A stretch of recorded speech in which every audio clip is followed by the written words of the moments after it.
कितने सालों से लमसम तैयारी कर रहे थे चुनाव लड़ने का, विधानसभा का? तैयारी तो वो नेता करते हैं जिनको चुनाव में बरसाती मेढक की तरह आना है और फिर चुनाव बीते बीते चले जाना है। लोग बात करते हैं और ये राहुल भाई करके दिखाते हैं। आप जनता के बीच में जाइए या मेरा सोशल मीडिया खोल कर देखिए। पहले से आप दिमाग में थॉट बना के चले हैं कि हमको चुनाव लड़ना है, तो उससे पहले 10 साल पहले वर्तमान विधायक का स्थिति ये है कि जनता की आंखें तरस गई है कि हमारा विधायक आए और हम उनसे अपनी समस्या बताएं। दुर्भाग्य का विषय हमारे विधानसभा के लिए कि हमारे विधानसभा क्षेत्र लोग इतने भोले हैं और इतने अच्छे हैं कि उन्होंने एक बाहरी को विधायक बना दिया, लेकिन उन्होंने औकात दिखा दिया। नमस्कार, आप देख रहे हैं निष्कर्ष भारत और मैं हूं आपके साथ दिव्या पांडे। अभी हमारे साथ खास बातचीत करने के लिए बढ़हरिया से विधानसभा चुनाव इस बार लड़ेंगे 2025 का राहुल जी हैं, इनसे बातचीत करेंगे। राहुल जी, तो सबसे पहले तो हमारे चैनल में आपका स्वागत है। बहुत बहुत धन्यवाद आपका और आपका जितने भी दर्शक देख रहे हैं उनको मेरा सादर प्रणाम है। इस बार आप तैयारी किए हैं, कितने सालों से लमसम तैयारी कर रहे थे चुनाव लड़ने का, विधानसभा का? देखिए, तैयारी तो वो नेता करते हैं जिनको चुनाव में बरसाती मेढक की तरह आना है और फिर चुनाव बीते बीते चले जाना है। हम लोग तैयारी नहीं करते। हम लोग विगत लगातार जनता के बीच में लगातार 5 साल से बने हुए हैं और जनता के बीच में हमेशा सुख दुख में शामिल होते हैं। तो हम लोगों को किसी भी प्रकार का कोई तैयारी करने की आवश्यकता ही नहीं है। जनता को जब जहां जरूरत पड़ता है तब हम लोग सदैव उनके लिए खड़ा रहते हैं, कंधा से कंधा मिलाकर। चुनाव से पहले तो सभी लोग ये बातें कहते हैं, लोग बात करते हैं और ये राहुल भाई करके दिखाते हैं। आप जनता के बीच में जाइए या मेरा सोशल मीडिया खोल कर देखिए, आपको दिखेगा कि मैं 24/7 जनता के ही बीच में रहता हूँ। सुबह 6 बजे कोई नेता उठता नहीं होगा, हम 6 बजे किसी दूसरे के द्वार पर चाय पिए रहते हैं। मेरा भी वही कहना है कि कहीं ना कहीं पहले से आप दिमाग में थॉट बना के चले हैं कि हमको चुनाव लड़ना है, तो उससे पहले 10 साल पहले 15 साल की तैयारी की। चुनाव का केवल मूड रहता तो मैं खूब सारा पैसा कमाता और चुनाव से 2 महीने पहले जनता के बीच में जाता। जनता के बीच में विगत लगातार 5 सालों से जा रहा हूं, तो कहीं ना कहीं मेरे अंदर एक लगन है, एक ललसा है कि मैं जनता की सेवा करूं। बहुत ऐसी सारी समस्या है जिसको बिना संवैधानिक पद पर बैठे उन समस्याओं का समाधान नहीं किया जा सकता है। मेरे लोगों ने कहा कि आप चुनाव लड़िए ताकि उन सारी समस्याओं का समाधान हो सके, इसलिए मैं चुनाव लड़ रहा हूं। अन्यथा 5 साल पहले कोई नेता नहीं घूमता है चुनाव लड़ने के लिए। नेता 2 महीना पहले आते हैं। आप जाकर देखिए, बढ़िया विधानसभा की लिस्ट उठाइए और एक भी प्रत्याशी का नाम बताइए जो जनता के बीच में घूमता हो। अच्छा, वहां से अभी विधायक हैं, आरजेडी के हैं, तो क्या उनसे आपको कितना चुनौती रहेगा? क्योंकि आप अभी चुनाव लड़ेंगे, वो ऑलरेडी वहां के विधायक है, तो चुनौती तो जो वर्तमान विधायक है ना, उनके सामने तो एक कल का नौजवान खड़ा कर दीजिएगा ना, तो चुपचाप वो चुनाव जीत जाएगा और इन दोनों में चुनाव लड़ा दिया जाता है। ऐसा क्यों? वर्तमान विधायक का स्थिति यह है कि जनता की आंखें तरस गई है कि हमारा विधायक आए और हम उनसे अपनी समस्या बताएं और हमारी समस्या का समाधान करें। चुनाव जीतने के बाद आज तक वो जनता को अपना दर्शन तक नहीं दिया है। क्षेत्र में जाइए, पूरा विधानसभा घूमिएगा, 40 पंचायत, 200 गांव, 316 बूथ, एक भी ऐसा बूथ, एक भी ऐसा गांव नहीं मिलेगा जहां कोई एक व्यक्ति खड़ा होकर कहे कि हम माननीय बच्चा जी के पांडे के साथ खड़े हैं। और दुर्भाग्य का विषय है हमारे विधानसभा के लिए कि हमारे विधानसभा क्षेत्र लोग इतने भोले हैं और इतने अच्छे हैं कि उन्होंने एक बाहरी को विधायक बना दिया, लेकिन उन्होंने औकात दिखा दिया कि हम बाहरी हैं और बाहरी ही रहेंगे। उन्होंने चीज को साबित कर दिया कि हम बाहरी हैं और बाहरी ही रहेंगे। दुर्भाग्य है ना कि विधायक तो जीत गए, लेकिन आज तक जनता के बीच में नहीं गए। होते तो उन्हें फिर जनता वोट कैसे करती, जिताती कैसे? समस्या ये है ना कि जो उसके पूर्व विधायक थे वो मतलब कि उनको नाचने गाने और पीने से फुर्सत नहीं था, इसलिए लोगों ने चाहा कि कुछ बेहतर बदलाव किया जाए। और क्या पता था कि उनसे गैल गुजर निकल जाएंगे। किसी के माथे पर तो लिखा नहीं है कि आगे चलकर वो क्या करेगा। तो आपके लिए यानी कि कहना है राहुल जी की कोई चुनौती नहीं है? उनसे तो कोई दूर दूर तक कोई चुनौती नहीं है। वो चुनाव में है ही नहीं, एक तरह से देखा जाए तो। ऐसा मन में भी फिर भी डर होता होगा राहुल जी कि क्या पता वो आएंगे जनता के बीच में, एक बार फिर से जनता को अपनी ओर आकर्षित करेंगे, फिर से वो दौर चला गया जबकि जनता चला जाए। जनता अब समझदार हो चुकी है। जनता जानती है कि मुझे किसे चुनना है, कौन हमारे बीच में रह रहा है। एक बार कोई ठोकर खाता है, बार बार कोई ठोकर थोड़ी खाता है। आपको किस पर्पस से जनता वोट करेगी? क्या आपने किया है समाज में? समाज में तो सबसे पहला हमारे लिए काम हो गया है कि जनता के बीच आंखों के सामने हम दिख रहा है। बढ़िया की जनता के लिए सबसे पहला तो काम यही है। आप भी जीत जाइएगा, फिर 9 तो 11 हो जाइएगा। मेरे माथे पे लिखा नहीं कि मैं जीतने के बाद क्या करूंगा। मैं एक नौजवान हूँ और निश्चित रूप से नया लोग आएगा तो विकास होगा। जैसे कि वर्तमान जो विधायक उनको 9 2 11 करने के बढ़िया की जनता तैयार है, उसी प्रकार अगर मैं 5 साल के अंदर कुछ नहीं करता हूं तो निश्चित रूप से बढ़िया की जनता को मुझे सत्ता से उखाड़ फेंकना चाहिए, निश्चित रूप से, क्योंकि बदलाव ही संसार का नियम है।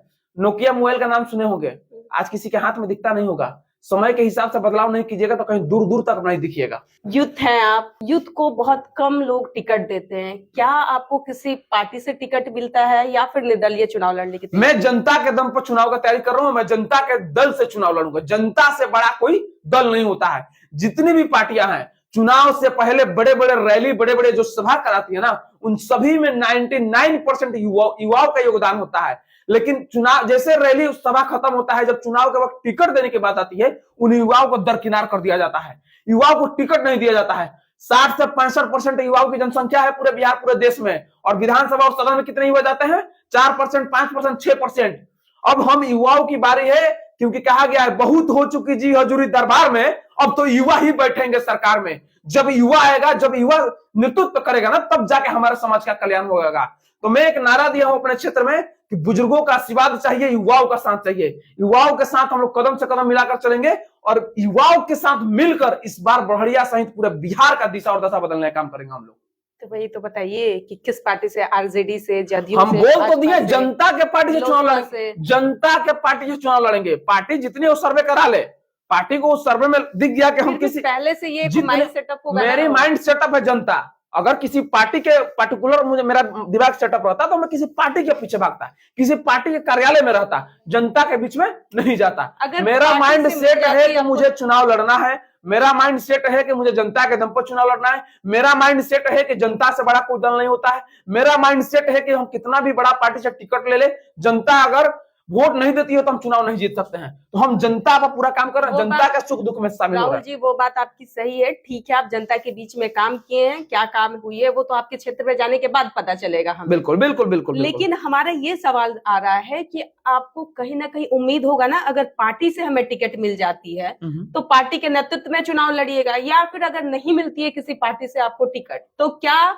निर्दलीय चुनाव लड़ने की सोच रहे हैं? हर हाल में चुनाव लड़ना है। मैं तो हर बार ये बात बोल रहा हूँ, चुनाव एनी हाउ लड़ना है, चाहे हम लोग अब जैसे लड़े। उम्मीद तो होगा ना राहुल जी, उम्मीद मुझे पार्टी जनता, से मिले। उम्मीद मुझे जनता से। और बाकी पार्टी अपना सर्वे, जनता तो आपको वोट देगी। पार्टी अपना सर्वे कराना चालू करेगी। पार्टी सर्वे कराएगी, जो भी पार्टी को लगेगा मैं उस काबिल हूँ। अगर पार्टी टिकट देना चाहेगी तो मैं जनता से राय लूंगा, अपने लोगों से राय लूंगा। लोग मेरे बोलेंगे कि इस दल से चुनाव लड़ना चाहिए, मिल रहा है टिकट तो मैं लड़ूंगा, अन्यथा मैं अपने जनता के दम पर चुनाव लड़ूंगा और जनता के लिए लड़ूंगा। चुनाव हर हाल में लड़ूंगा। चुनाव हर हाल में लड़िएगा। फिर भी आपकी क्या माइंड सेटअप है कि किस पार्टी से मिलना चाहिए? एक ही बात आप 100 बार पूछिएगा, मैं 1000 बार बस एक ही जवाब दूंगा, मैं जनता के पार्टी से चुनाव लड़ूंगा, जनता के दम पर चुनाव लड़ूंगा। मेरे नजर में जनता से बड़ा कोई दल नहीं है चुनाव लोकतंत्र जीतने में। के बाद आपका लक्ष्य क्या होगा अपने क्षेत्र में? मेरा लक्ष्य होगा क्षेत्र में सबसे पहले रोजगार, स्वास्थ्य और शिक्षा। इन 3 चीजों पर मैं सबसे पहले काम करूंगा। रोजगार के लिए हम लोग पूरे विधानसभा क्षेत्र में हर एक पंचायत में छोटा छोटा लघु उद्योग लगाकर युवाओं को रोजगार देने का काम करेंगे। हमारे विधानसभा क्षेत्र में एक यमुनागढ़ देवी मंदिर है जो बहुत प्रसिद्ध मंदिर है, उसको हम लोग पर्यटन स्थल में तब्दील कराने का काम करेंगे, जिसका नतीजा ये हुआ कि वहां से डायरेक्ट और इनडायरेक्ट रूप से 1000 युवाओं को रोजगार मिलेगा। उप स्वास्थ्य केंद्र हमारे विधानसभा 40 पंचायत है, 40 पंचायत में से मात्र 3 से 4 पंचायत में चलता होगा, बाकी 10 पंचायत 15 पंचायत में है ही नहीं। बाकी के जितने पंचायत बच्चे, उस पंचायत के उप स्वास्थ्य केंद्र का ये हाल है, उसमें गाय और भैंस माना जाता है और चिपरी पाथा जाता है, जिसको इंग्लिश में ओपला बोलते हैं। जब जाइएगा सर्वे करना है तो पता चलेगा हमारे क्षेत्र का हाल। यानी मन बना लिए, आपको किसी प्रकार की चुनौती नहीं रहेगा वहाँ? चुनौती दूर दूर तक नहीं। चुनौती उसको ना होता है जो चुनाव में 2 महीना पहले आता है। हम मेरे विधानसभा क्षेत्र का एक एक गांव ऐसा बन गया है जैसे लगता है वो मेरा गांव है, मेरा खुद का घर है। ऐसा कोई गांव ही नहीं है जिस गांव में मेरे अपने लोग नहीं है, मेरा घर जैसा नहीं है। पार्टी और राहुल भाई दोनों में बस इतना अंतर है कि पार्टी के हर एक गांव हर एक बूथ पर कार्यकर्ता है, राहुल भाई के हर एक बूथ हर एक गांव में अपने भाई हैं।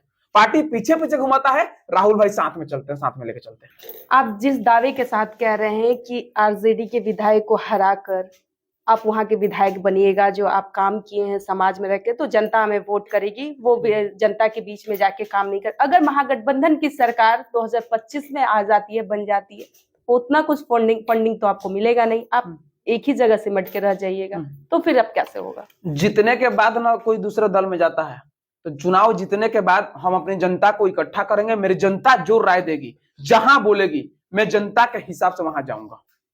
लेकिन अगर महागठबंधन की सरकार अरे बनेगी बोल तो तो मुश्किल है कहीं ना कहीं आपकी कोई तो मुश्किल नहीं है, लोकतंत्र में जनता ही मालिक ऐसे है, कोई दावे मुश्किल के नहीं साथ आएगा। कैसे कह मैं रहे हैं? दावे के साथ बोल रहा हूँ, मेरी जनता जहां बोलेगी मैं वहां खड़ा हो जाऊंगा। फंड मिले ना मिले डज नॉट मैटर, मैं जनता के लिए कार्य कर रहा हूँ। मुझे पता है कहां से कैसे फंड आता है, इतना मुझे पता है। जनता जहां बोलेगी वहां मैं खड़ा हो जाऊंगा, जनता के मैं साथ हूँ। तो ये हमारे साथ राहुल जी थे, जो बड़हरिया विधानसभा क्षेत्र का काफी सालों से ये प्रयास कर रहे हैं, जनता के बीच में रह के ये काम भी कर रहे हैं और समाज में इनका क्या कुछ है अब तो इनके क्षेत्र में जाने के बाद ही पता चलेगा आखिरकार ये विधानसभा क्षेत्र में कितना कुछ समाज के लिए, जनता के लिए किए हैं। लेकिन इनके दावे के साथ ये जो दावा कर रहे हैं कि हमें जनता वोट करेगी और हम जनता के बीच में रहकर उनके लिए, हित के लिए काम करेंगे और चुनाव जीतेंगे, तो क्या कुछ करेंगे ये भी देखना होगा। लेकिन जिस दावे के साथ ये बात कर रहे हैं वो कुछ महीने के बाद ही पता चलेगा। कुछ महीने के बाद विधानसभा का चुनाव होने वाला है, जब रिजल्ट जारी होगा तो क्या कुछ होता है ये तो समय बताएगा। लेकिन ये चुनावी मैदान में छलांग लगा चुके हैं। अब देखना दिलचस्प होता है कि क्या आरजेडी के विधायक को ये पीछा कर सकते हैं या नहीं, या फिर आरजेडी विधायक ही वहां से एक बार जीतती है या फिर राहुल जीतते हैं। हमारे साथ बने रहे, आप लोग देख रहे थे निष्कर्ष भारत। धन्यवाद।